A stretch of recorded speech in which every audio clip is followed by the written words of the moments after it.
လုံးပဲမင်္ဂလာပါရှင်ဒီနေ့မှာတော့ဒီမှာကဒီနန်းတုတ်ထဲမှာပါဝင်တဲ့စက်သားချက်လေးကိုညှောက်ပေးတာဖြစ်ပါတယ်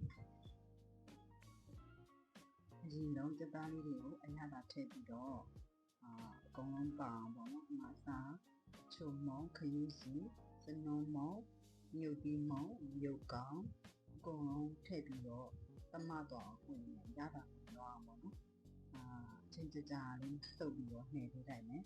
အဲ့ဒါမှစက်သားတွေကိုရတာတွေအကုန်လုံးဝင်သွားပြီးတော့အကုန်လုံးချက်တဲ့ခါကြလို့ရှိရင်ရတာတွေအကုန်စက်သားထဲမှာပါဝင်မှာဖြစ်တယ်ပေါ့နော်ရိုးလေးတွေကိုလည်းအလားတူပဲရတာဝင်အောင်နှက်ပေးထားလိုက်ပါတယ်ဒီတော့ရင်တော့စက်တုံပြင်းနဲ့ခန်းညင်လေးတွေကိုအစင်းနဲ့လုပ်ထားလိုက်ပါတယ်ဒီလေးကိုပူအောင်တည်ပြီးတော့စီပါလို့ဆိုလို့ရှိရင်စက်တုံလေးကိုထည့်မယ်စက်တုံလေးကိုနင်းပြီးတော့ကျွတ်နေအောင်တည်ထားလိုက်မယ်စက်တုံလေးတွေကျွတ်သွားရင်တော့ခန်းညင်လေးတွေကိုထည့်လိုက်တာဖြစ်ပါတယ်ခန်းညင်လေးတွေကျွတ်သွားပြီဆိုရင်တော့ရတာနေထားတယ်ဆောင်းလာရတာနေထားတယ်စက်သားလေးကိုထည့်လိုက်ပါမယ်စက်သားလေးထည့်ပြီးတော့နှံ့အောင်ဝင်ပေးလိုက်ပါမယ်စက်သားကအရည်ထွက်လာတာဖြစ်တဲ့အတွက်လုံးဝအရည်မထည့်ပါဘူးစက်သားကထွက်လာတဲ့ရည်ကိုပဲခန်းအောင်ချက်ပြီးမှဖြစ်ပါတယ်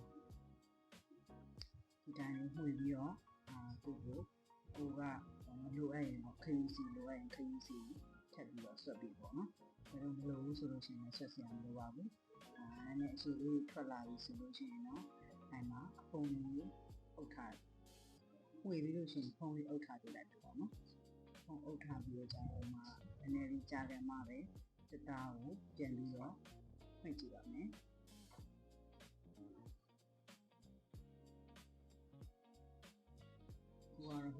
မှွေနေတာပေါ့နော်စက်သားအရင်ထွက်သေးတဲ့အခါမှာသူ့အရာတွေလုံးတိတ်ပြီးတော့ပုံနဲ့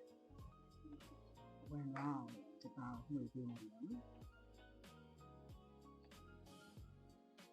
လွယ်ပါတယ်နော်စက်သားဒီနန်းကြီးတုတ်ထဲမှာဆိုလို့ရှိရင်ဒီစက်သားချက်ကတကယ်ကိုပဲအဓိကပါနော်ဒါဆိုလို့ရှိရင်တော့အုပ်ထားလိုက်တယ်အုပ်ထားပြီးလို့ရှိရင်ရှည်ထွက်လာတယ်အဲ့မှာရှည်ထွက်လာလို့ရှိရင်သူရေခမ်းအောင်ပြန်တရားလို့ရေခမ်းငံမှစက်သားလုံးဝရတာရှိလာတယ်နော်ဒါကတော့ခင်းစီလေးခင်းစီလေးထပ်လိုက်ဒါဆိုရင်တော့အရှိုးလေးတွေကိုလည်းအရှိုးပြုတ်ပြီးထားပြလိုက်ပါတယ်ခုဆိုရင်တော့စက်သားလေးရတာသားလေးရသွားလို့ဆိုရင်တော့လက်ချတုပ်ပွဲလေးပြင်ပါပြီဒါကတော့မဟုတ်ရှိရပါလေအတွက်လက်ချတုပ်လေးလုပ်ပေးတာဖြစ်ပါတယ်တုပ်တယ်အမှရုံးဝင်နေတယ်ဟိုကစားတာပါလေကျန်တဲ့သူတွေပြောပါတယ်အမှဆိုရှင်လက်ချတုပ်လေးရပါပြီဒါလေးကတော့မရှိညီမလေးရဲ့ပုံဖြစ်